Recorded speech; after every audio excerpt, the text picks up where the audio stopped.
soo dhaweynayna maanta SSC Khaatumo oo ku sugan gobolka Sanaag gaar ahaan degmada Fuqufuriye gaar ahaan geedka caanka oo aanu imika taaganahay ee Cakaara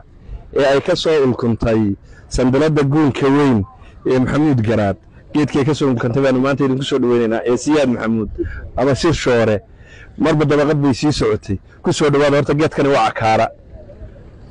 Fuqufuriyana hadda waan babaxaynaa halka waxa idin ku sugan ciidankii jamaahiirta ee SSC Khaatumo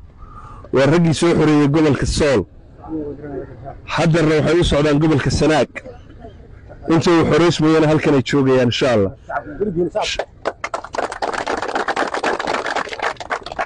waa idin filayna waa daahdeen laakiin in oranayna waa daahdeen oo